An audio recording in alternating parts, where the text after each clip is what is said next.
Hello and good evening. Welcome to everyone. I hope you're all well.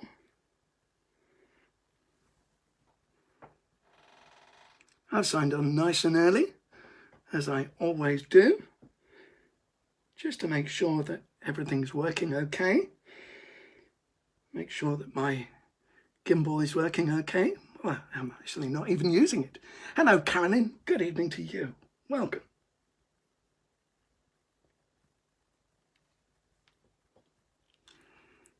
And hello, Setcha. I hope you're well.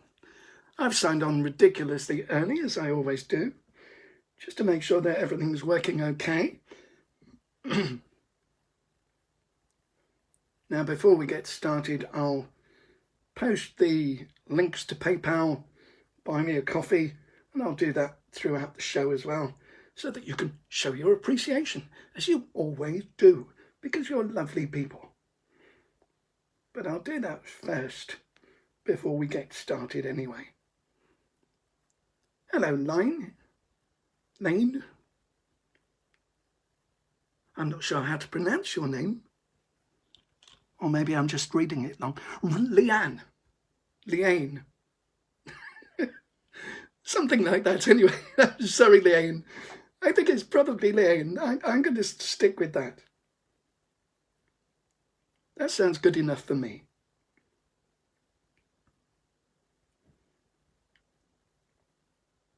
And hello in California, where I'm guessing the weather is probably nicer than it is here. Hello, Kathy. And hello, Kenny.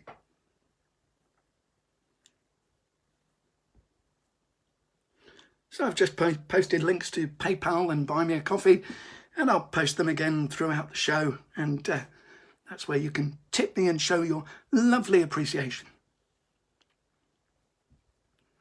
But I've just signed on early to make sure that everything is working okay. Make sure that you can see my lovely quote. I always have a quote for these virtual tours, and this is quite a good one. That's all the freedom we can hope for. The freedom to choose our prison. Very deep. And hello, Martin. Good evening to you.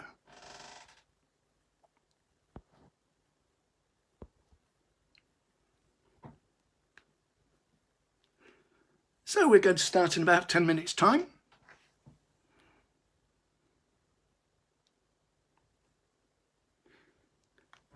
And you can see on the screen I've just posted a link to PayPal and Buy Me a Coffee. So if you do enjoy the tour, which I hope you do, then you can show your appreciation. Hello. Good evening, everyone. I hope you're all well. As you can see, I'm in the comfort and security of my own home.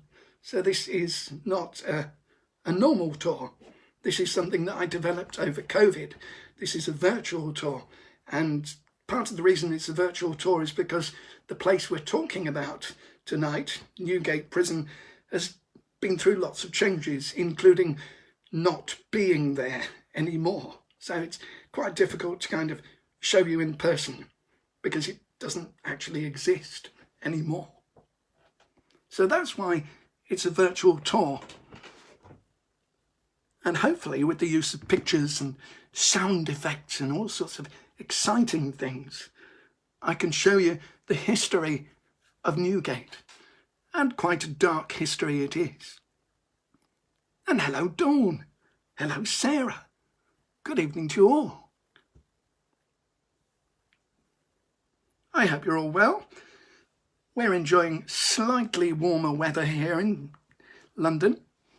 Only slightly, of course, because, you know, this is Britain.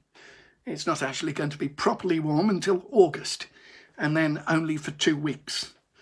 But there we go. That's what we have to live with.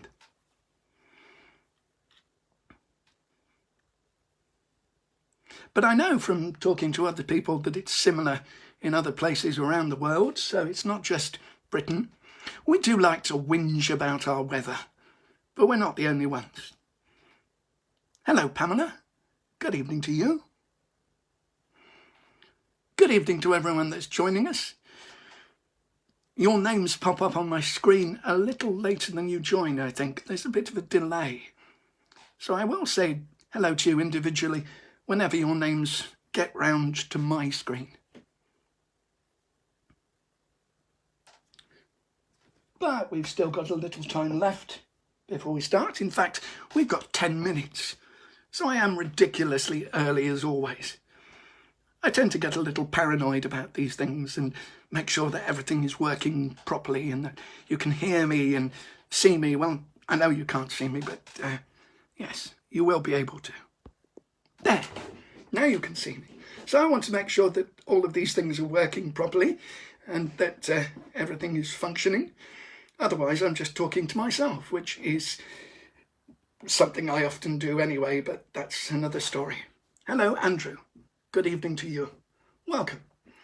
I'm in the comfort of my own home because this is a virtual tour. Hello, Stephanie. Today is your birthday. Happy birthday, Stephanie. Everyone say, happy birthday, Stephanie. It's Stephanie's birthday today. Oh, what better way to spend your birthday, Stephanie, than watching someone talking about prisons and death and execution. What a great way to spend your day.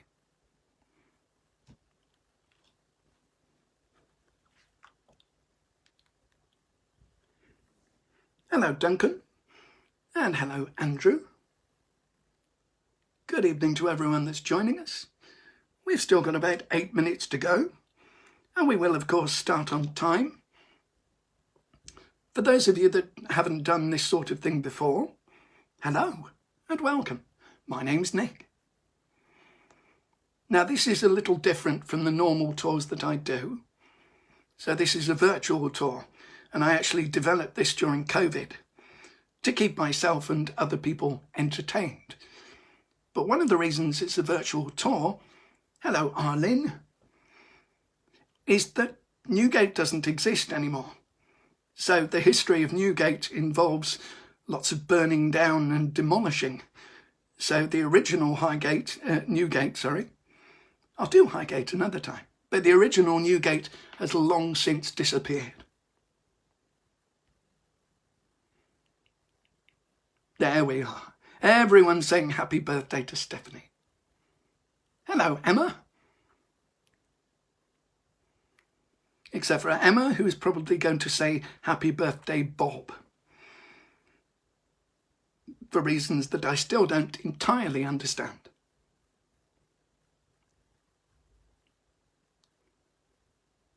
So good evening and welcome to everyone that's joining us. We are going to start on time. But in the meantime, I've got this lovely quote up on the screen for you, which I think is quite fun. I do like a good quote, and this one says, that's all the freedom we can hope for, the freedom to choose our prison. There we are, you see. I knew that Emma would do this. Happy birthday, Stephanie and Bob. There we are, very inclusive. And hello, Mystic. Good evening to you. We're just saying happy birthday to Stephanie, mainly because it's her birthday, which seems like a good enough reason. And we've got about 6 minutes left, and of course we will start on time. I'm actually looking at the names that are coming up on 2 different screens, which is very high-tech of me. I'm looking at the screen on the phone that's pointed at the computer at the moment, but also on another phone as well. Multitasking I am. Hello, Karen. Andrew, who's Bob? That's a good question. I think Bob is a name that Emma Braisby is fixated with and tends to call everything and everyone Bob. That's my belief anyway.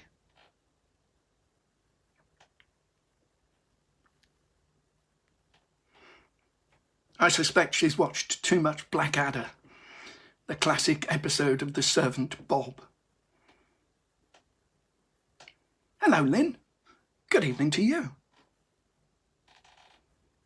We're just talking about the possible reasons why Emma says everyone is called Bob and everything is called Bob. We're exploring those different reasons.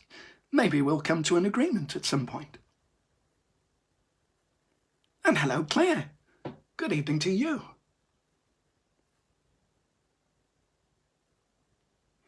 You think Bob is a silent person? Oh, good movie quote.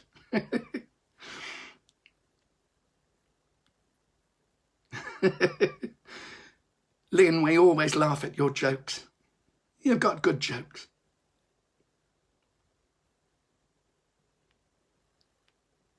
Bob is just a great name. There we go. There we have it. There's no more sinister reason than that. Bob is just a good name. There we are. We have the reason.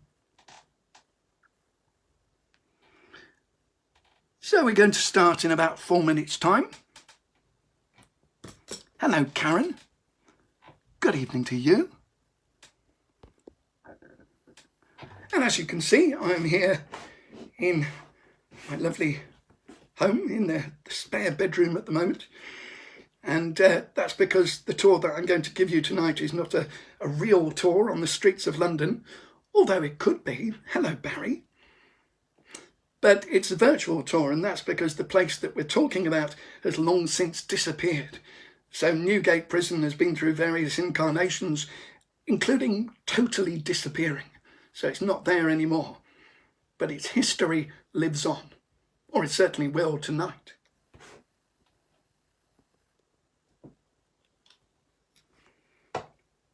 Your son did the same when he started high school. He said it to all his classmates, call me Bob. Why not? Bob is as good a name as any.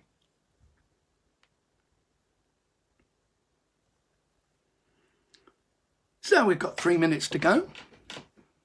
And of course we will start on time, as we always do.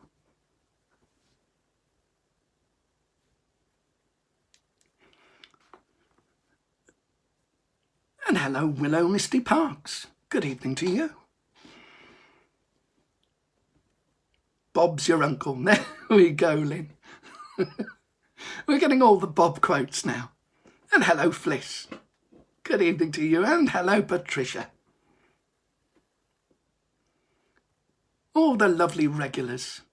And a few new people besides, which is always good.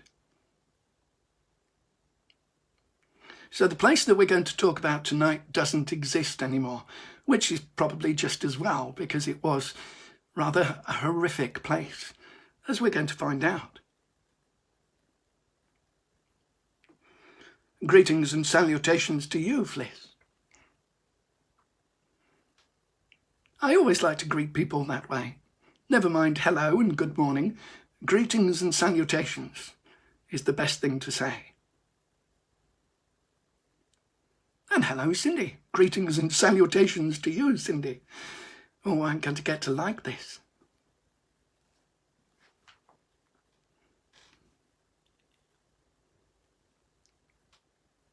And hello, Laurel. Good evening to you. We've got 2 minutes to go, and people are rocking up, which is good. And of course, we'll start on time, as we always do.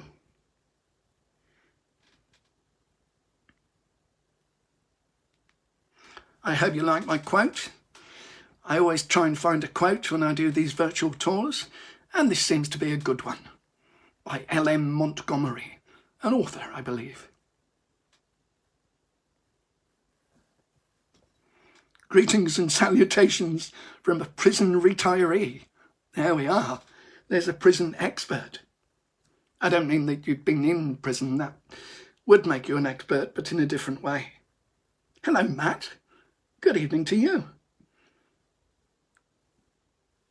Oh, thank you very much, Fliss. You like the latest podcast. I'll tell everyone about the podcast later on.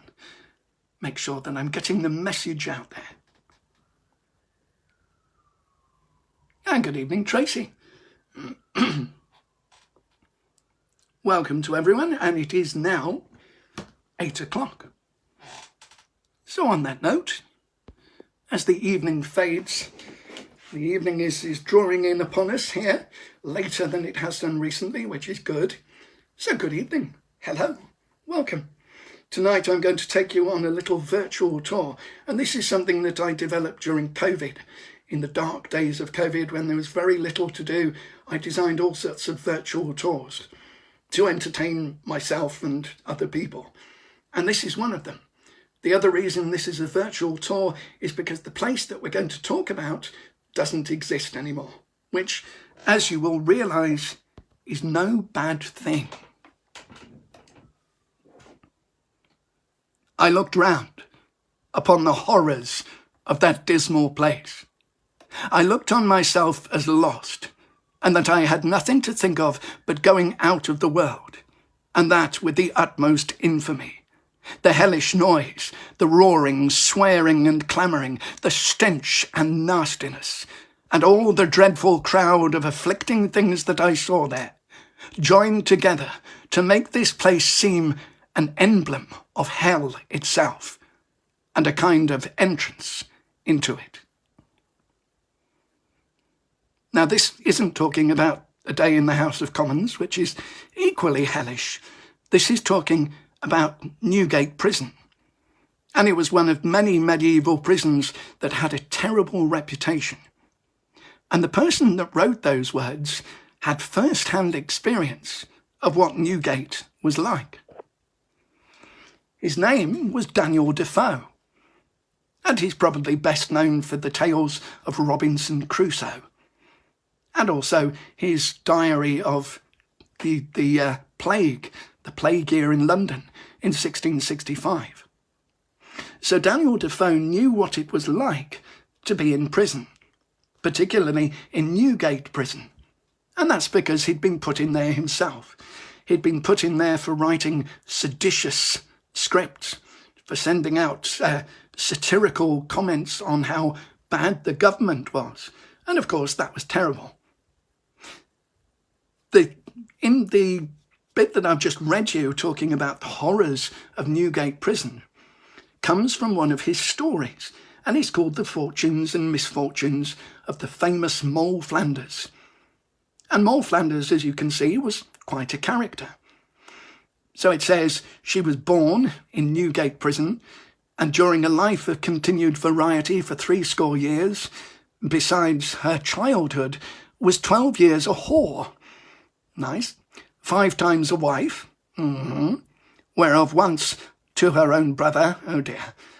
12 years a thief, 8 years a transported felon in Virginia, and at last grew rich, lived in honest, and died a penitent. So there we go. What a career arc. Starting from being born in Newgate Prison, becoming I'm not going to use that word, a lady of negotiable affection, shall we say, and ending up in America, in the colonies, growing rich. So this was the tale of Moll Flanders. And it's, again with Daniel Defoe, based on personal experiences. Daniel Defoe had been in prison for a short time in Newgate, so he knew what it was like. He knew how bad it was. Now, when we're looking at this, by the way, good evening, everyone that's joining us, by the way. We've only just started. This is the first picture. So the picture that we're looking at, The Fortunes and Misfortunes of Moll Flanders, also contains the famous medieval F. So you might think that everyone is lisping in medieval times in the 17th and 18th century. And that's because there's a lot of F's in the writing. Like here. Oh, this was 1703, by the way. So here, during a life of continued variety for 70 years, besides her childhood, herself, and died honest. Now, it's not that everyone lisped back in the 18th century. This was a printer's thing. So back in the 18th century and before, they used to print certain S's shaped like an F. But it wasn't quite the same as an F. But it wasn't every S. So at the top, for instance, you've got The Fortunes and Misfortunes of Moll Flanders. So if it was at the beginning or the end of the word, it was generally left alone as an S. But if it was in the middle of the word, it was turned into this strange F. So there we go. Just wanted to get that out there. Not everyone in medieval times had a lisp. So this was in 1703, and it was based on Daniel Defoe's personal experiences. But the prison itself is much older than that. This is what it used to look like. This is one of the only remaining pictures we have of Newgate Prison, shortly before it was completely destroyed and torn down and demolished. And what stands in its place is, well, it's another building to do with justice. Let me show you, with the art of magical technology. This is what it transformed into, the Royal Courts of Justice. So it went from a prison to a court. Not a huge change there. The Viaduct Tavern opposite, by the way, is still there, and you can still go and visit it. Now, the Viaduct Tavern, by the way, has this rumour. They say there are cells at the bottom of the pub that are linked to Newgate. But that's sadly not true. It's just a way for the publican to get more trade. So this became the Royal Courts of Justice, this huge, imposing Victorian building. And it really is imposing. If you walk around it, it looks almost as scary as a prison. And it was built to look that way, built to look huge and imposing and judicial. But if you look at the left-hand picture, right at the bottom, there's a blue plaque. And the blue plaque informs you that this building stands on the site of Newgate Prison. There's not much left of the old prison. Most of it was demolished in the 1920s. But if you go round the corner from the prison itself, down a little side alley, you find this place, Amen Court. And in Amen Court is one of the last remaining parts of the old Newgate Prison. How haunted is it? I'm sure it's extremely haunted, because not only did prisoners die in Newgate Prison, they were also executed in its grounds. So yeah, I would imagine it's pretty haunted. Now, this is a private roadway, unfortunately, so you can't just stroll down. But if you use your zooming skills, as I did, you can see the wall that stands inside Amen Court. And this is the only surviving part of this ancient medieval prison, the last remaining wall of Newgate. Exactly, Fliss. Hidden gems. So this is the last remaining wall. The rest of the building has long since disappeared. And it's been through lots of changes. It started off in the reign of Henry II in 1144. So in the 12th century, Henry II decided to build lots of prisons, as well as hospitals and leprosariums, leper hospitals. And he built them all around what was the city walls, the Roman walls that lined the city of London, the old Londinium as it was. One of these was called the Clink. It was one of the first prisons to be built. And there's still a museum on the site of the Clink. And it's a really good museum. It's very small. It's not like the Tower of London experience, the haunted tower experience. But it is very good. And it shows you a little glimpse into what life was like for the poor prisoners that were imprisoned in the Clink. The Clink even became a nickname that survives to this day. Many people say they're being sent to the Clink, being sent to prison. So this was one of the first prisons to be built. But more soon followed. And they followed the route of the old Roman wall, as you can see here. So the old Roman wall contained various gates, and those gates are still there today. Not in reality, but the names are still there. So there was Bishopsgate, Cripplegate, Moorgate, Aldgate. So all of these gates into the Roman walls surrounded the city, and one of them, on the edge of the city, was Newgate. Now, around these gates were built prisons and also leprosariums to stop people with leprosy from actually getting into the city. Hadrian's Wall, that's a bit different. That's another wall. That's a bit further north. So this became the first incarnation of Newgate Prison. But it wouldn't be the last. This was the original bit, and it was actually attached to this old Roman wall. So as you can imagine, the living conditions inside were pretty awful. There were lots of different prisons in London, and they all gained a reputation as taking a certain kind of prisoner. So they all had a certain theme. For instance, the first one here is Marshalsea, and that became a debtor's prison. Famously, John Dickens, the father of Charles Dickens, was imprisoned in Marshalsea for not paying his debts. So Marshalsea became known as a debtor's prison.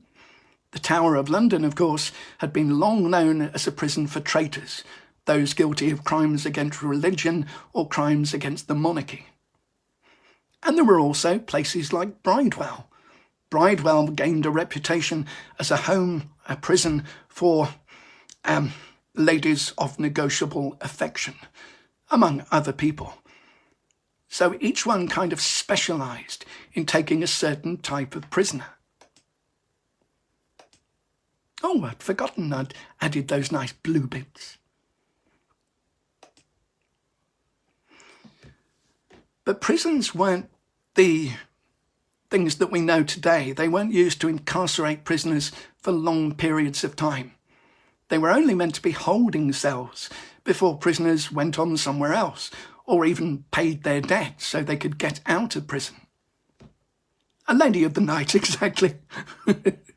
Your sound is going on off. Oh dear, that's not good, Jan, sorry. I'm not quite sure what you could do about that. Have you tried turning it off and on again? That often works. Yes, I like that as well. Ladies of negotiable affection. Can I just check that everyone else, that your volume is okay? That I'm not fading in and out as I appear to be for someone? So the idea was that you wouldn't stay in prison. You would get out as soon as you possibly could, one way or the other. Thanks, Claire. That's good to know. That's good. And there were plenty of other punishments around. So prison was a bit of a last resort. Normally, in medieval times, you would serve your sentence in some other way. For instance, you can see in this picture that you could be put into the stocks. Now, we have this stereotyped idea of someone being placed in the stocks with their head through the hole in the middle and their hands on either side. But actually, as you can see in this picture, they were a little bit more inventive. So in this picture, the gentleman on the left has one hand and one foot in the stocks. The man next to him is lying down with his legs through the stocks. Next to him is someone with two hands and two legs in the stocks. Hello, Carol. Good evening to you. And on the far end, you've got a gentleman, well, I'm not quite sure which part of his anatomy is in the stocks, but it certainly looks painful. So that was one way that you could be punished without being sent to prison, simply being put in the stocks and pelted with rotten vegetables. Or you could be put to work as an indentured slave. The idea was that you would be serving the community, a bit like modern community service. You'd be put to work for a businessman or in the public streets, cleaning or doing some menial job until you'd served your time, paid off your sentence, if you like. But increasingly it became the idea just to hold people in small places. This is a very cosy two-person prison that you can see at the bottom here. And they would be held until they could pay their debt or until they died, whichever came sooner. But they could get out of jail free. Well, not quite free. They could get out of jail for a price, because jails at the time were privately run. They were independent places. They were allied to the king, but they were privately run. And the jailers were out to make a profit. So if you had enough money, you could pay your way out of jail for certain crimes. So for instance, for things like brawling in the street, if you got drunk on a Saturday night and went out and punched someone, got into a fight, then you could easily just pay off the jailers to get out of jail. You'd pay a fine. If you were drunk and disorderly or a vagrant, the same thing was true. You would serve a very short jail sentence, and as long as you had money, you could get out of jail very quickly. The idea was that these medieval prisons were made as disgusting as possible. The idea being that once you were in one of these places, you wanted to get out as soon as possible, and you would do anything to make that happen, including paying everything that you had. Some people, of course, got out of jail a different way. Didn't you have to have someone outside to pay for food? Fliss, that's kind of true. Sometimes families lived in these prisons as well. Whole families would live in the prison itself. And yes, there were often people working outside to get money, like Charles Dickens did. He was 12 years old, sent to work in a blacking factory in order to raise money to get his father out of jail. But there were other ways that you could get out of jail. Not quite such pleasant ways, because certainly in places like Newgate and the Tower of London, one of the ways you'd get out is by being executed. So this was only a short stop on your way to the executioner's block. And the executions, of course, in medieval times took various forms. They were very inventive. So you could be burned at the stake, as you can see in the picture on the left. Now, I have to say that this picture is one of the strangest pictures I've ever seen of an execution.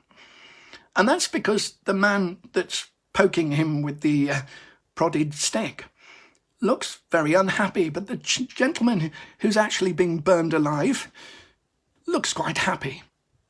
I don't think I've ever seen anyone looking quite so cheerful about being burned alive. Hello, Olivia. Good evening to you. Or you could be taken to the chopping block, as was the case in the Tower of London, especially during the reign of Henry VIII. You could be publicly executed. And you can see here 2 victims being led up to the executioner's block. You'll also notice that there's one of the ladies in waiting helpfully pointing out that the assistant executioner has lost his trousers, or forgot to put them on in the morning, which is very nice of her, I thought. So that was one way that you could definitely get out of jail, by being executed, but that, of course, wasn't the preferred option. But for most people, once you were in the jail, you became the property of the governor, the warder, the jailer, the turnkey as they were called. And the jailer would have the power of life and death over you, because you needed to pay for everything you did in prison. You had to pay for your clothes, pay for your upkeep, pay for your food. And that meant the jailer had a very lucrative position. So it was a money-making scheme. Jailers made good money from their prisoners. They also had other little unexpected benefits.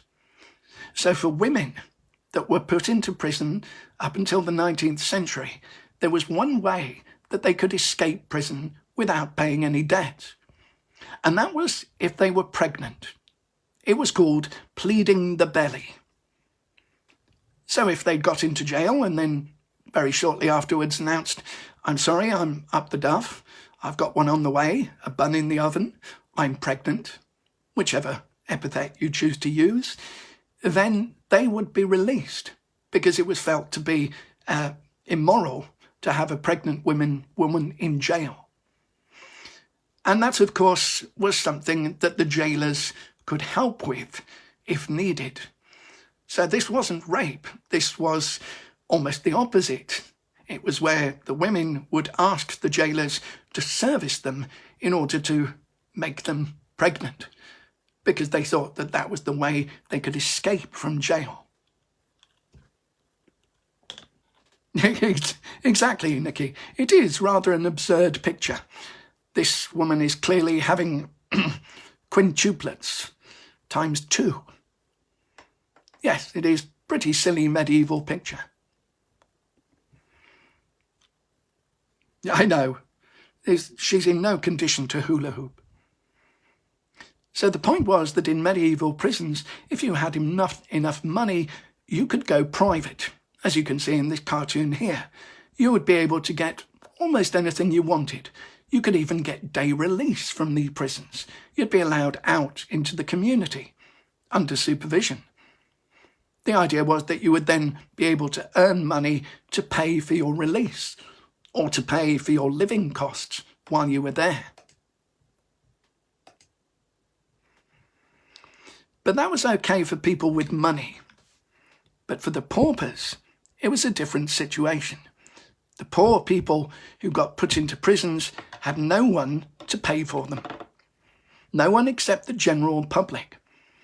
So most of the prisoners, the ones that didn't have their own money or couldn't raise it themselves, they had to rely on charity. Fortunately, in medieval times, there was a lot of charity about. There was a kind of religious imperative at the time, and they were called the 7 virtues. And these 7 virtues were preached by vicars in every church in the land. And they advised people that had comfortable situations, that had money, to help others less fortunate than themselves. So this included things like going and visiting lepers, going to hospitals. And it also included going to prisons and handing out money, alms, support for the people in prison. But of course, most people didn't actually want to go in the prisons themselves, and so they simply left money at the door or put it through a grate, a special hole in the prison wall. Back a buddy in jail. Exactly, Nikki. That's what it was. It was like a kind of crowdfunding scheme. It's pay for a prisoner time. Exactly. Backabuddy.com in prison. But Newgate prison would be renovated.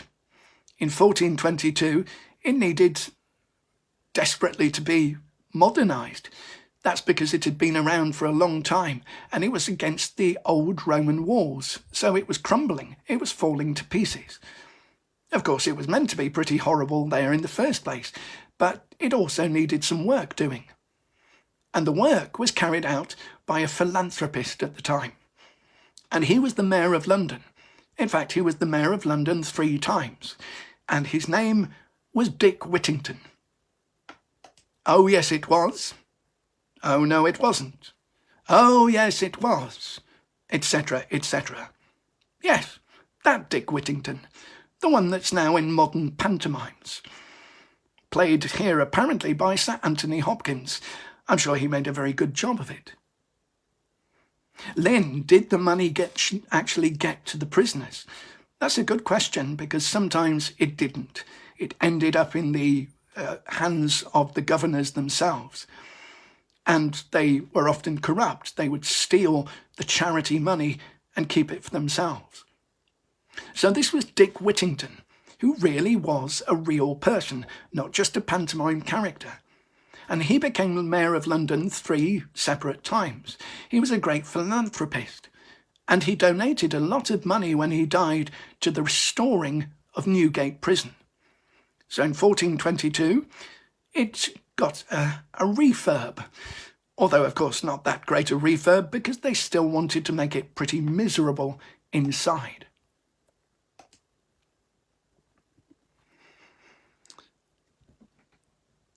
But there were lots of people that were coming into the prison from all over London. London at the time, the population was starting to expand and the prison was getting busier and busier. And that meant overcrowding, not just in the London streets, but also in the London prisons. Hundreds of prisoners cramped into very small spaces. In 1596, one of them was admitted to Newgate prison. He was, by all accounts, a scholar. He'd been sent to Newgate because of suspicions of witchcraft. They said he was a necromancer, which he denied. But despite that, he was sent to Newgate. When he was put into these cells in Newgate, what happened was that a group of prisoners there, a group of rough and ready villains, got hold of this tender young student and chopped him to pieces, as you can see here, and then ate him. Because, you know, the rations they got weren't really very good. So the story goes, the tale of this Newgate student who'd been taken to the prison on charges of witchcraft, is that he was grabbed by this mob and cut into several small pieces and eaten by the inmates. Now, it turns out that the rumours about this student being a necromancer were actually true, because he came back after he had died to wreak his revenge. And thus started the legend of the Newgate Black Dog. The Black Dog of Newgate has been seen many times over the centuries. But originally, in 1596, the necromancer, who had been cut into pieces and eaten, took his grisly revenge. He called up the spirit of the Black Dog of Newgate. And here you can see a chilling picture of that hound of hell. I know, he actually looks quite cute. He's even got a little heart on his tummy. So he's probably quite a nice big black hound from hell with snakes on his head. And the story is that the Black Dog of Newgate was allowed into the prison. It managed to climb the walls and entered the prison and proceeded to devour all the people who had chopped its master into pieces. And the legend of the Black Dog of Newgate survives up until this present day. Oh, here's an even better picture, even scarier. The Black Dog is Bob. Thank you, Emma. I knew that was going to happen. So this is Bob the Hellhound, and he doesn't look all too hellish in this picture, but he did make an appearance at the Lord Mayor's parade a few years ago. And I think you'll agree that in this picture, he looks far more hellish. So this was lovely makeup, especially created for the Lord Mayor's parade that takes place every year.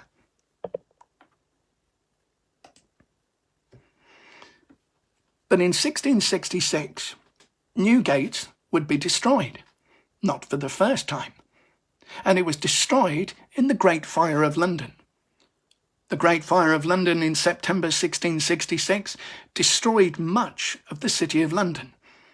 Hundreds of churches were ruined, thousands of homes were burned up, and Newgate itself was also destroyed. Unfortunately, afterwards, they rebuilt it. And it was redesigned by Christopher Wren, one of the architects that designed most of London after the Great Fire. So he made a new version of Newgate, which looked quite nice from the outside, but inside was just as hellish as it had always been. And there was still the same problem with overcrowding. When you were in the prison, there were certain things that you could do to make your life more bearable. And you can see this here. This is a picture by William Hogarth, one of the great social satirists of his day. And it shows a typical scene in Newgate prison. And this shows you what you could get if you had the money to afford it. These are actually the more well-off prisoners. Exactly, it looks like a pub, because that's one thing that you could do here. You could buy alcohol. So you'll notice that everyone is wearing chains. They've all got fetters, ankle chains.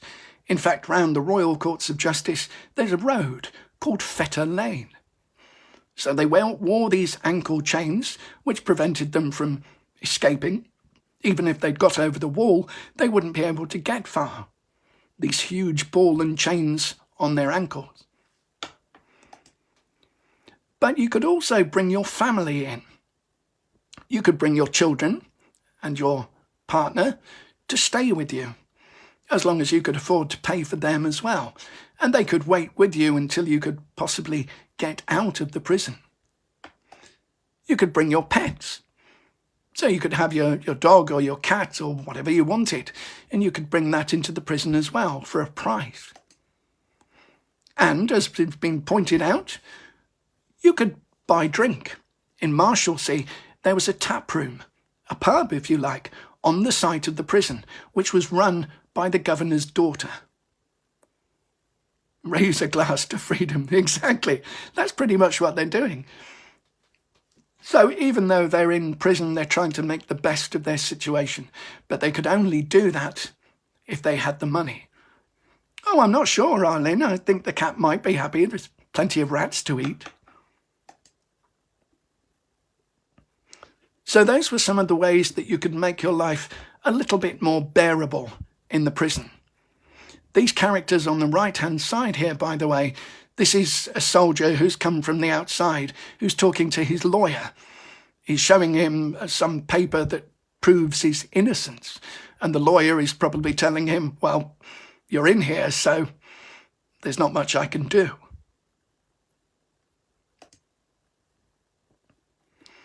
But for many prisoners, especially in Newgate, which became a prison that was renowned for taking the worst members of society, the murderers, the ones that were determined, that were destined for the hangman's noose, their eventual destination would be Tyburn, 2.5 miles from Newgate. And this was where the Tyburn Tree was located. Now, it wasn't a real tree, but it kind of looked like one. In fact, it was known as the never-green tree, because it would never grow any flowers or branches. So this huge scaffold was called the Tyburn Tree, and it was the end of a river called the River Tyburn. And this is where you would come if you were unfortunate enough to be sentenced to death, to execution. You would end up coming to Tyburn. But the way that you got there from Newgate was quite a journey. Now, this was a family occasion, by the way. So many people came to watch these public executions. It was a day out for all the family. In fact, there were often public holidays when these executions took place. So it was a place you could bring your kids and have a jolly good day out and watch a good execution at the end of it. All good, clean family fun. In a church near to Newgate, the Church of St. James's, there's actually a replica, a miniature replica of the Tyburn Tree. And you can see it here, this distinctive triangular shape. This is a replica, a small-sized replica of what the Tyburn Tree looked like. And if you go to Marble Arch, then you'll find the original location of the Tyburn Tree itself. Marble Arch, of course, is one of the great Victorian monuments in the city, and thousands of tourists visit it all the time. Why, Nicky? There's a good question. I think they wanted to commemorate the people that had been hanged at Newgate Prison. The kids are coming from school. Okay, bye, Fliss. So here's Marble Arch, and thousands of tourists visit it. But next to Marble Arch is a little traffic island. And in the middle of this anonymous traffic island is a memorial to the Tyburn Tree. But you wouldn't know it's there unless you went looking for it. So on one lovely summer's English day, I went looking for the Tyburn Tree. You can see the weather was nice. And eventually I found it. These 3 trees mark the location. And right in the middle is this little monument to the Tyburn Tree. So this shows you the estimated size of the Tyburn Tree itself.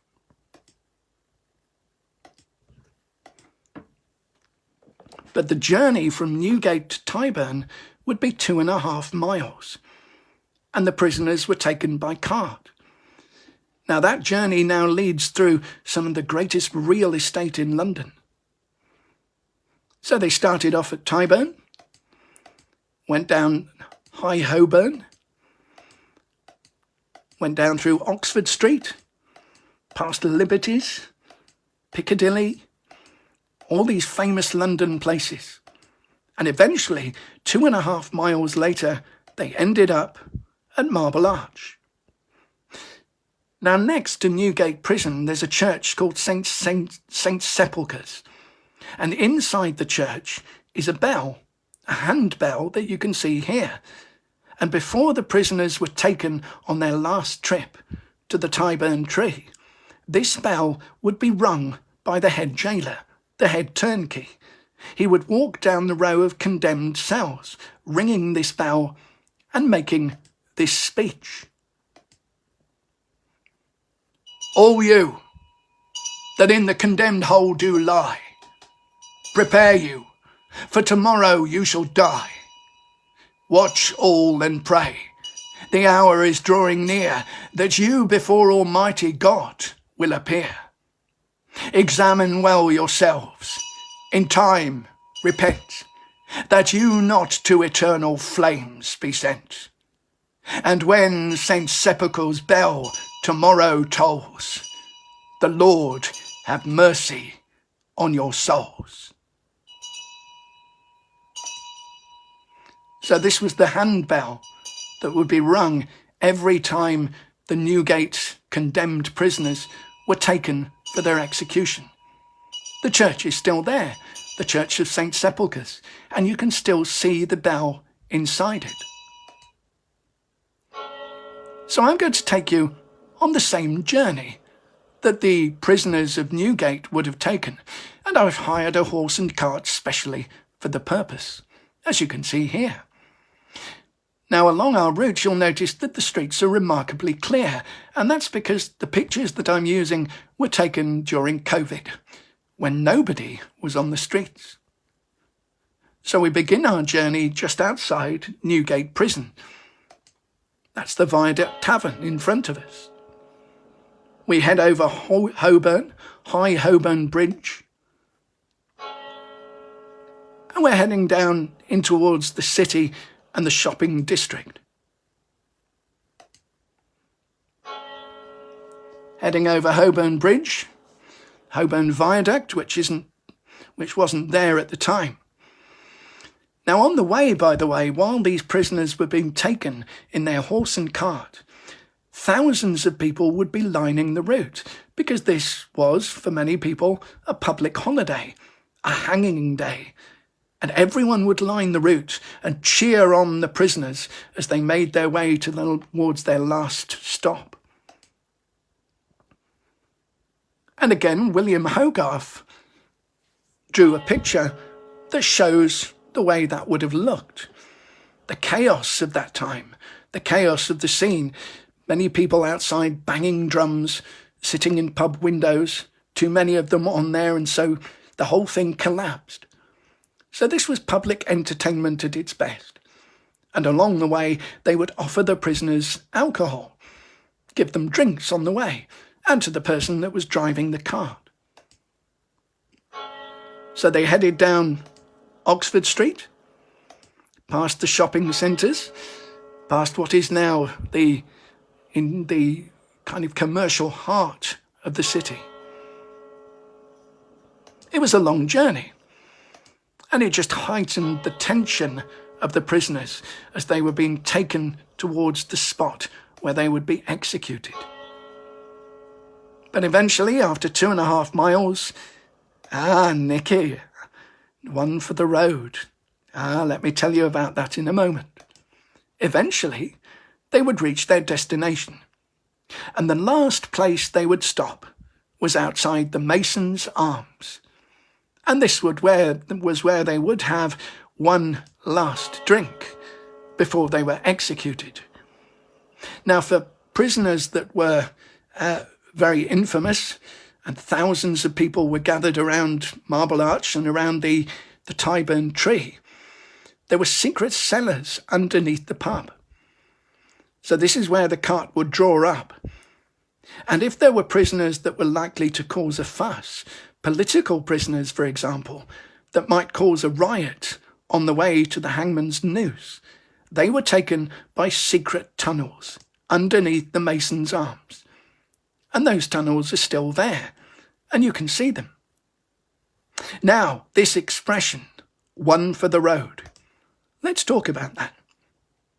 So people often attribute this to Newgate, to the last journey that people took in order to get from Newgate to the Tyburn Tree.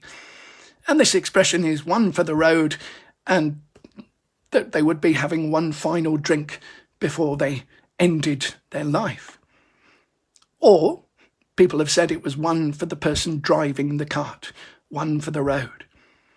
But actually that expression came a lot later, in the 1920s. And the same expression, another expression that's often attributed to the Newgate prisoners, is on the wagon. The idea being that the prisoners were on the wagon and you would give them a drink. But this too came about in the 1930s in America. The wagon itself was a water wagon, and these would spray the streets of the main cities, cleaning the streets, if you like. Now, the idea was that people that were in the Temperance League, so they'd forsworn alcohol, and they'd signed a declaration saying that not a drop of alcohol would pass their lips henceforth. And many of them made an extra pledge, and they said, I would rather drink from the wagon than take another drop of alcohol, rather drink from the water wagon with its dirty water than have another drink. So that's where the expression actually comes from, to be on the wagon. Once they'd actually arrived at the Tyburn Tree, they found that thousands of people were there to watch them. And again, William Hogarth gives us a very clear picture of what these public executions were like. This is from one of a series that he made called Death of the Execution of an Idle Apprentice. And it's full of useful information. It's a kind of pictorial history of what these executions were like. So, for example, you can see that people were sitting in stands, a grandstand view, and would have paid quite a lot of money for the privilege. The gentleman at the top has just released a carrier pigeon. This was the old-fashioned way of delivering news. So he was sending a carrier pigeon probably to his newspaper journalist to inform them that the prisoner had arrived. The prisoner is there in the cart, and next to him is a vicar reading him his last rites, trying to get a little bit of religion in there quickly before he's executed. Up at the back, in a separate coach, is the real vicar, the one that's actually officiating the execution, the one that will read the last rites when he goes up to the scaffold. And at the front of the picture, this lady with a baby is holding a broadsheet. These were poems and kind of little ballads that were written about the prisoner who was going to be executed. So the more infamous they were, the better these broadsheets would sell. Because there's such a huge crowd, she's having to shout out what's on the broadsheet, the tale of whoever is being executed, hoping that someone will buy her ballads. You can see there's another business taking place here, because wherever there were large crowds gathered, there were also ladies of negotiable affection, who were also trading their wares for anyone that's interested. And there's some even less legal business going on. You can see there are pickpockets on either side. These two are the lookouts. and they're about to pick the pocket of the gentleman here who's declaiming something. And on the other side, you've got their colleagues who are watching out to make sure that the authorities don't turn up. And finally, right at the top of the scaffold, lying on top, is the hangman himself, smoking a pipe. He's watching in amusement at the chaos below him. He's seen it all before. He knows he's only got one job to do, and he's determined to carry it out professionally. But in the meantime, he's watching all the fun and games that takes place below. Now, when they got to the scaffold, by the way, they would be executed in quite a brutal way. Later in the 19th and 20th century, they would use a drop on the rope, a trapdoor, and the bodies would fall whatever distance, 3 feet, 6 feet, to break the victim's neck. It is, Nicky, it's a brilliant picture, but then that's William Hogarth. He made amazing pictures. But back in the 17th and 18th century, the way you'd be hanged, you can see here, a little kind of queue going on. The horse and cart would be taken up to the scaffold, the noose would be tied around the victim's neck, and then the horse and cart would simply move off. That meant that there was no drop on the rope, no way to break the victim's neck, and the prisoner would simply strangle quite slowly, dancing the hemp fandango, as it was called at the time. And because the Tyburn Tree was so large, it could hold multiple executions. As you can see here, lots of people could be hanged at the same time, which of course would attract even larger crowds. The people underneath, by the way, are about to perform a service for the women being hanged above them. What they're probably going to do is grab hold of their legs, the ones that are hanging from the noose, and pull as hard as they can, hoping they'll be able to break the neck of the person who's just being hanged, rather than leave them to swing and dangle and strangle to death slowly. So this was a mercy for people at the time. And this became known as a hanger-on, someone that would go underneath the scaffold and pull on the legs of the victim to try and make sure that their suffering was as quick as possible. And one of the most famous prisoners that was ever hanged at Newgate, that was ever hanged at the Tyburn Tree, was this man called Jack Sheppard. And in 1724, he was hanged in a crowd of 10,000 people at the Tyburn Tree. And he was the original Jack the Lad. Jack Sheppard became a bit of a folk hero in London because of his amazing ability to escape from prison. He was a working class lad, and his story has been told many times. Pulling the... Yeah, exactly. You're right, Leanne.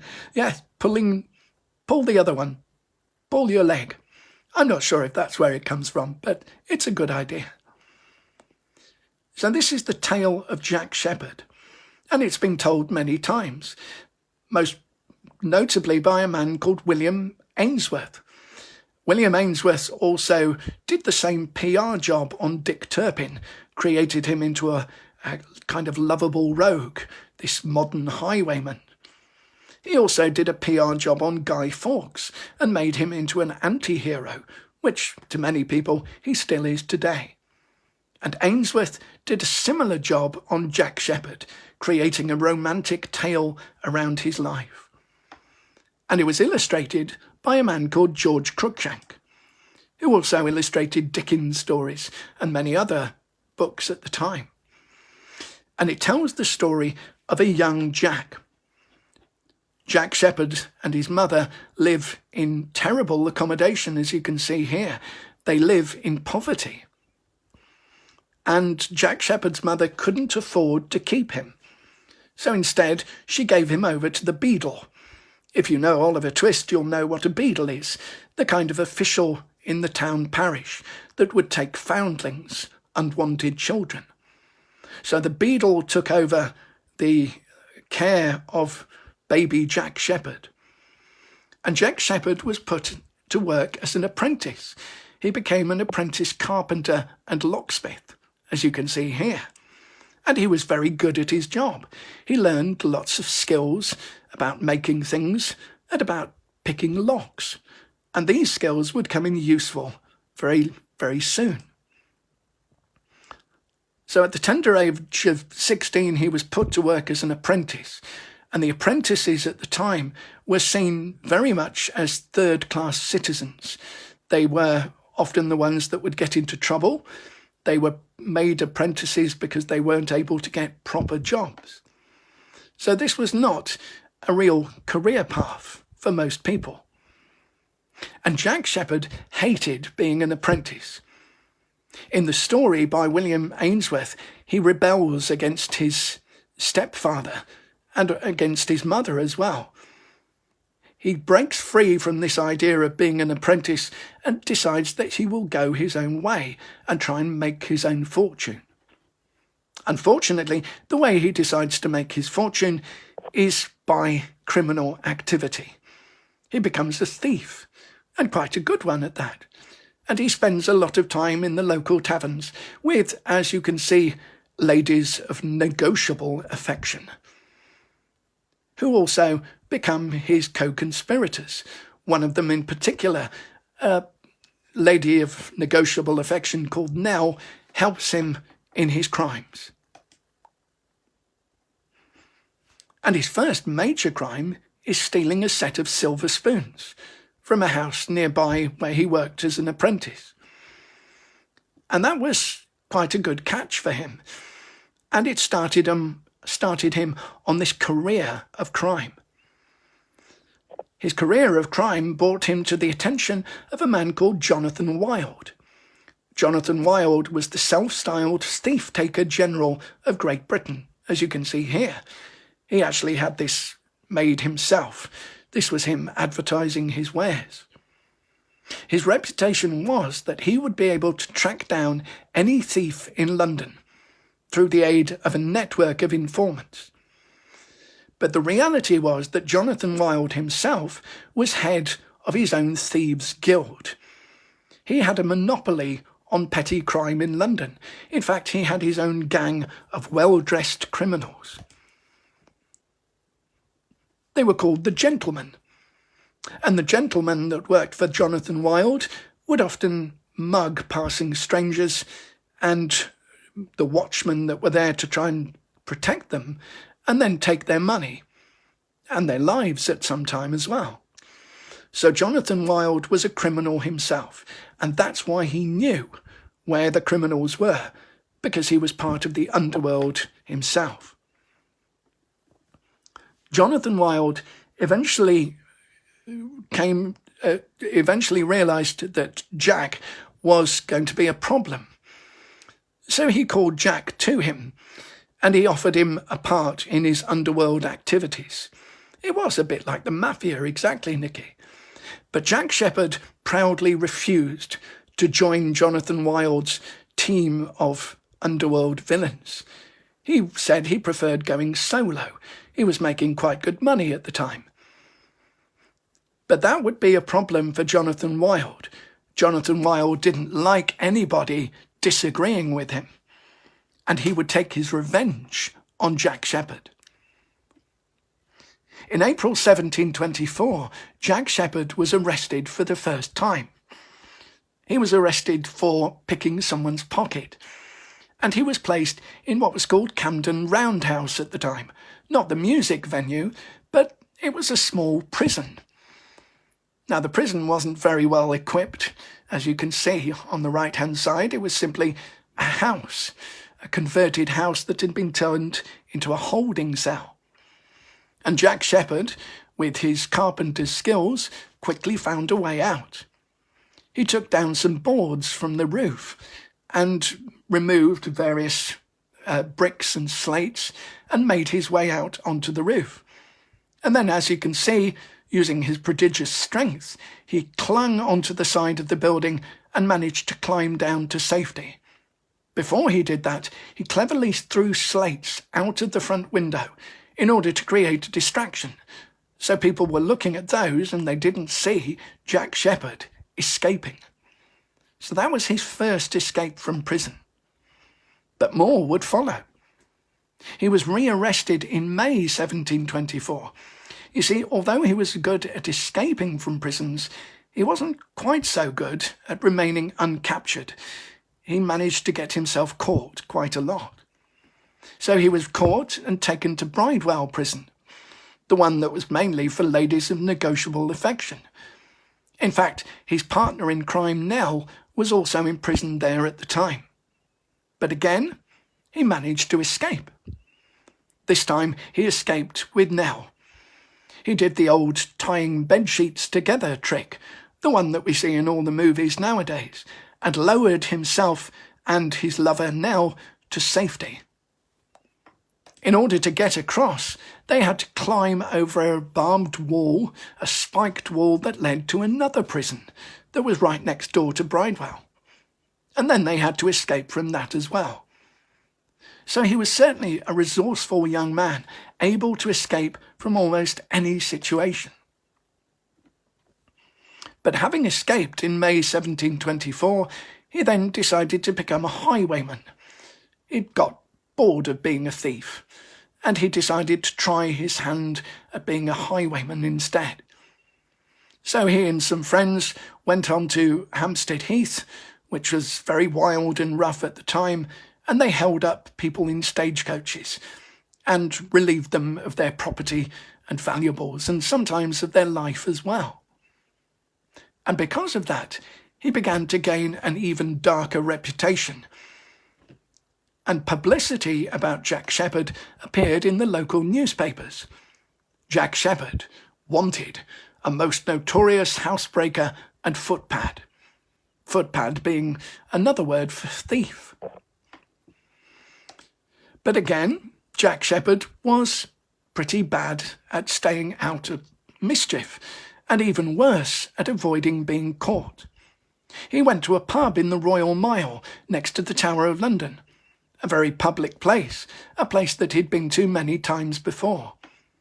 And when Jonathan Wild learned that he was drinking in this pub, he informed the authorities. And for another time, Jack Sheppard was captured and taken to prison. And this time he was taken to Newgate. And it was hoped that at Newgate he would be finally imprisoned beyond his ability to escape. This is what Newgate looked like at the time, by the way. They had an outside courtroom. This was the first time that Jack Sheppard had actually been tried for any crime. So he had to stand in this courtyard. He had to stand behind a line. The reason was that the judges who were sitting behind him in sheltered seating didn't want to catch any horrible disease that the prisoners might give them. And so there was a line called the bar that separated them. And the tradition of the bar survives in courts today. A prisoner at the bar. So in July 1724, he found himself imprisoned in the dreaded Newgate. And this time, as you can see, he was well manacled in all sorts of handcuffs and leg restraints. But Jack Sheppard managed to escape. This time he escaped with the aid of his accomplice Nell. Nell and another lady of negotiable affection came to say their last fond, tearful farewells to Jack Sheppard. But while the guards were distracted, in the background you can see, playing cards or something similar, Jack Sheppard swapped costumes with one of the ladies of negotiable affection and made himself up to look like them.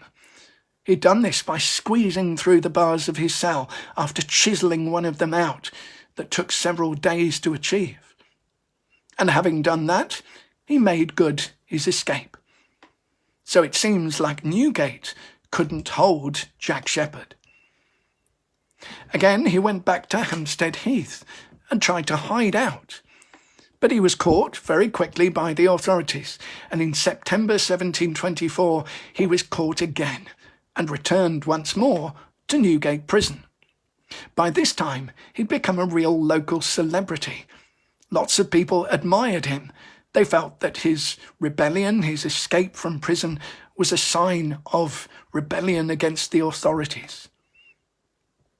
So he'd become a minor celebrity, so much so that William Hogarth came to draw his portrait before he was ultimately executed. That was the sentence he was given. But while he was waiting for his sentence, he made a claim. He said that he would escape once again.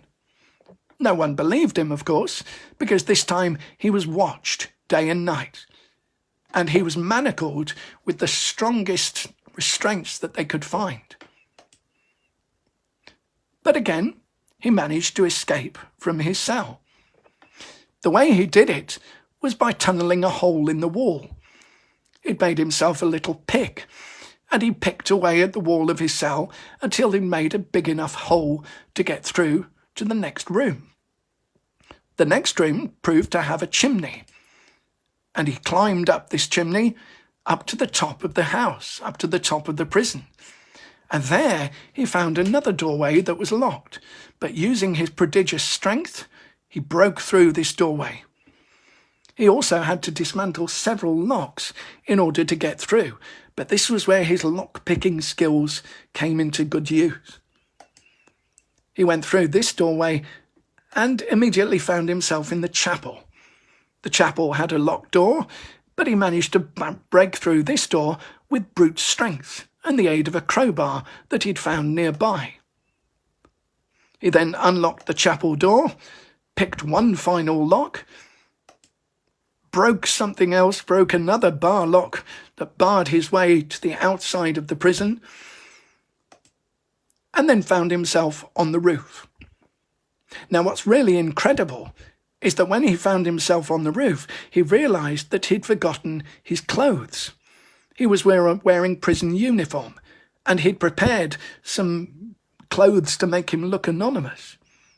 So he actually went back. He retraced his steps back to his prison cell, got all his belongings together, and then came up here again, back up to the roof.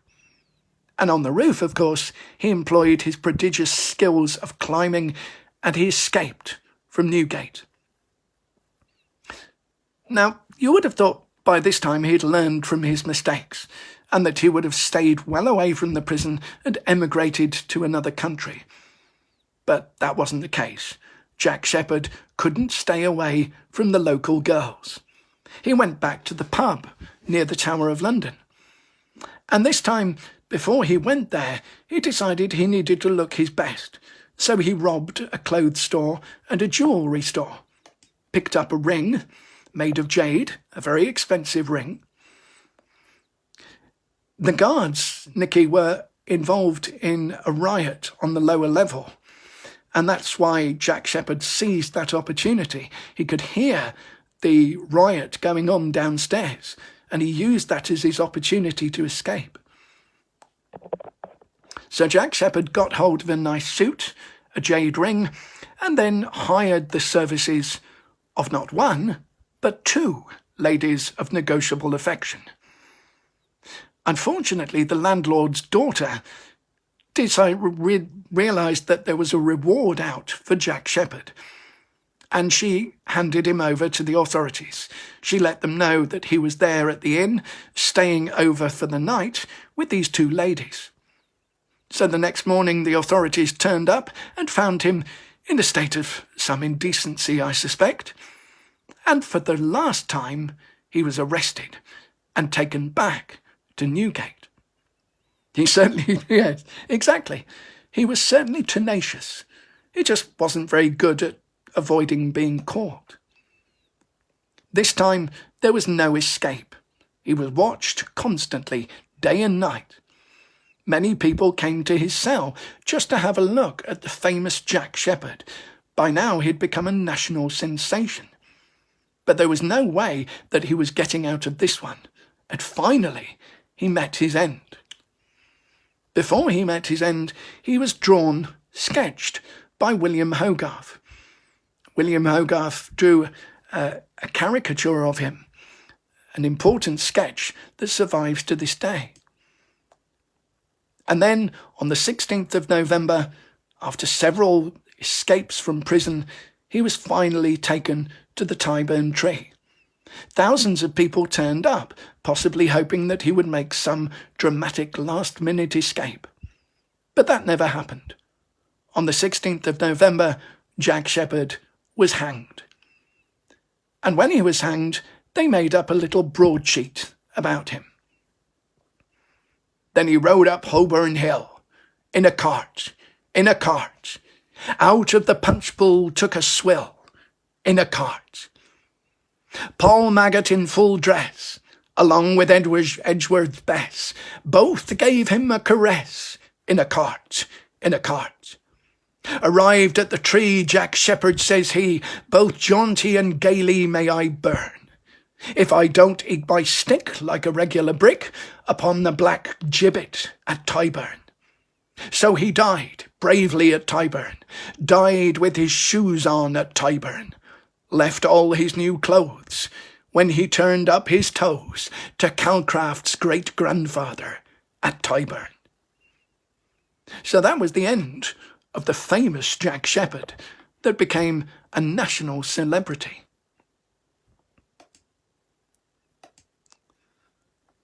And the tale of Jack Sheppard has been made many times over the centuries, and it was also very popular after Jack Sheppard had been executed. So William Harrison Ainsworth romanticised him in Jack Sheppard, A Romance. He turned up in the penny dreadful novels. The 10-cent popular novels in America that you can see here also featured the rather exaggerated tales of Jack Sheppard. And John Gay based the Beggar's Opera on Jack Sheppard's character, the tale of the happy-go-lucky highwayman. The Beggar's Opera, of course, was then made into the Threepenny Opera by Bertolt Brecht. So there's all sorts of influences that come from this daring young man that became a hero of the people for his escaping from justice so many times. The tale of Jack the Lad. Like Spring-Heel Jack, exactly. He's one of the most famous Jacks in London. But things would change. In 1752, the Murder Act was introduced.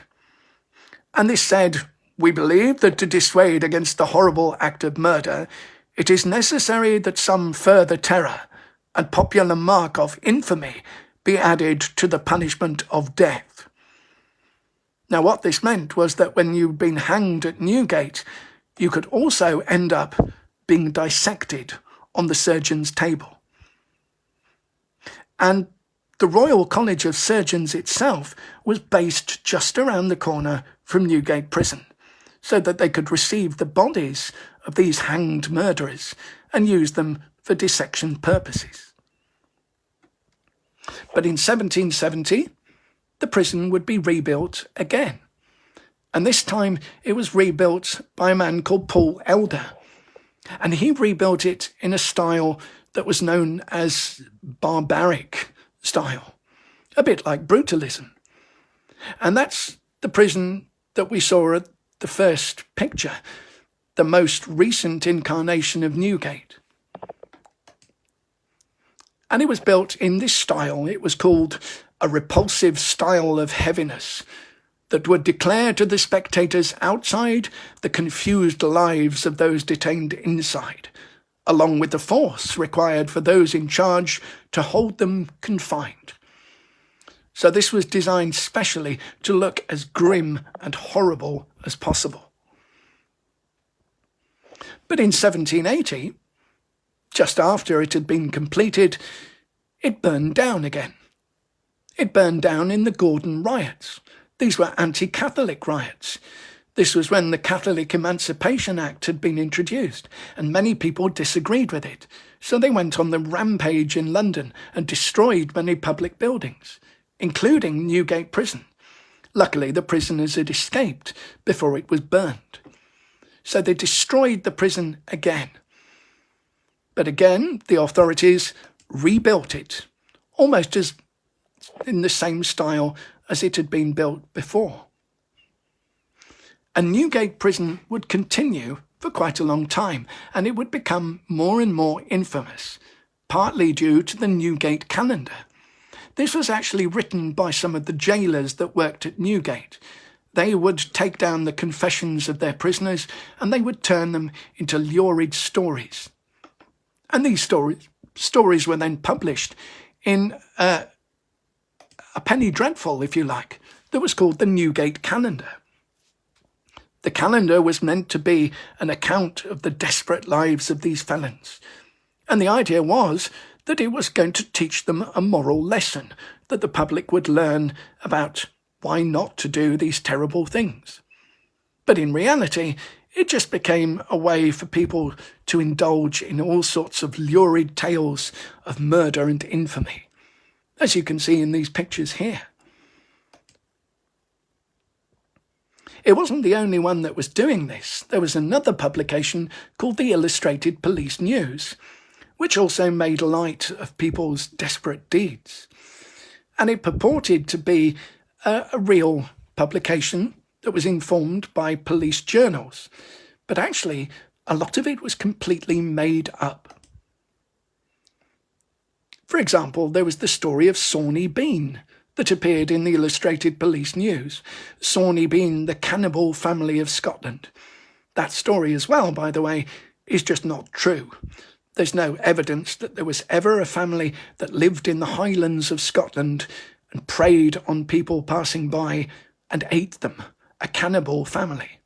It's a great story, but it's not true. My favourite tale from the Illustrated Police News is this one. A man eaten by cats. What a great story. Again, almost certainly not true. But back in Newgate, things were not getting any easier for the prisoners.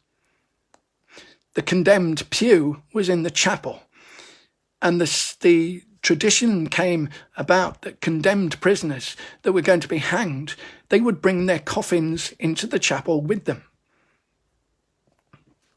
So this was the practice that was used. The condemned pew, a huge black pen, in which the wretched people who are singled out for death are placed on the Sunday preceding their execution, in sight of all their fellow prisoners, to hear prayers for their own souls, to join in the response of their own burial service, and to listen to an address, watching the recent companions to take example by their fate, and urging themselves, while there is yet time, nearly 24 hours, to turn and flee from the wrath to come. Some of the prisoners, the ones that were executed, were buried on site. They weren't buried in hallowed ground. Instead, they were buried underneath the walkways and in the walls of Newgate Prison itself. The graveyard at Newgate Prison is a very grim-looking burial place, which primarily serves the purpose of a passage from the gaol to the Old Bailey. Those who are within the precincts of the prison have paid the extreme penalty of the law, and they're buried under the flagstones, lime being enclosed in the coffins. On the walls on either side are the initial letters of the murderers' surnames, and by this means the places of burial are recorded, though neither dates nor names are added. But in 1809, London was expanding so rapidly that the rural area around the Tyburn Tree was being developed. And so the Tyburn Tree was dismantled, taken down, and Marble Arch would eventually rise up in its place. And that meant that public executions now took place right next to the prison, with the same thousands of people squashed into London's narrow streets to watch the executions. Those that could afford it would hire private rooms at the Magpie and Stump. That pub is still there, by the way. It's been slightly modernised, But people like Charles Dickens would sit up in these windows to watch the executions take place. But reform was eventually coming. In 1813, a lady called Elizabeth Fry, who was an important part of the Quaker movement, made visits to prisons all around Britain, and she was disgusted and horrified by what she found there. Here you can see a picture of Mrs. Fry visiting Newgate. She made all sorts of recommendations to the government about changing the way that prisons were run, and the first Prison Reform Act was introduced. This is what she felt when she came there. All I tell thee is a faint picture of reality, the filth, the closeness of the rooms, the furious manner and expressions of the women toward each other, and the abandoned wickedness which everything bespoke are really indescribable. I would like to provide for their clothing, their instruction and employment, to introduce them to knowledge of the Holy Scriptures, and to form in them, as much as lies in our power, these habits of order, sobriety and industry, which may render them docile and perceptible whilst in prison, and respectable when they leave it. So Elizabeth Fry spearguarded this movement of reform. But still the famous cases kept coming. In 1820, famous prisoners in Newgate included the Cato Street conspirators, a group of businessmen who'd planned to murder several MPs in the Houses of Parliament. And they too were hanged outside the prison walls and beheaded just for good measure. Charles Dickens was one of the people that witnessed these executions. And as Charles Dickens was a philanthropist and a social pioneer himself, he was shocked and disgusted at what he saw. Not so much by the executions themselves, more by the reaction of the crowds. When the day dawned, thieves, low prostitutes, ruffians and vagabonds of every kind flocked onto the ground with every variety of abusive and foul behaviour, fightings, faintings, whistlings, imitations of punch, brutal jokes, tumultuous demonstrations of indecent delight, when swooning women were dragged out of the crowd by the police with their dresses disordered, gave the new zest to the general entertainment. When the sun rose brightly as it did, it gilded thousands upon thousands of upturned faces, so inexpressibly odious in their brutal mirths or callousness, that the man had cause to feel ashamed of the shape he wore, and shrink from himself, as fashioned in the image of the devil. When two miserable creatures, who attracted all this ghastly sight about them, were turned quivering into the air, there was more emotion, no more pity, no more thought. The two immortal souls had gone to judgment. No more restraint in any of the previous obscenities than if the name of Christ had never been heard in the world. And there were no belief among men, but that they perished like beasts. So Dickens disapproved very strongly of public executions. But there were other alternatives available. People were being transported to the colonies. Rather than being executed, they were being sent to places like Australia and America. Or they were being put into prisons and forced to work their time out, working on treadmills, working on menial tasks. Prisons were becoming increasingly used for longer periods of incarceration. On May the 27th, 1868, the last public execution occurred. It was for the man called James Barrett. James Barrett was what was called a Fenian at the time, an Irish sympathiser who wanted independence for his country. And he was a terrorist at the time. So he was the last person to be publicly executed outside the prison. It was a wild, rough crowd. In one way they showed their feeling by loudly hooting a magnificently attired woman, who, accompanied by two gentlemen, swept down the avenue kept open by the police and occupied a window afterwards, right in front of the gallows. This temporary exhibition of feeling was, however, soon allayed by coppers being thrown from the window for the roughs to scramble for. It is not right, perhaps, that a murderer's death should be surrounded by all the pomp and circumstances, the pious and tender accessories, which accompany the departure of a good man to a better world.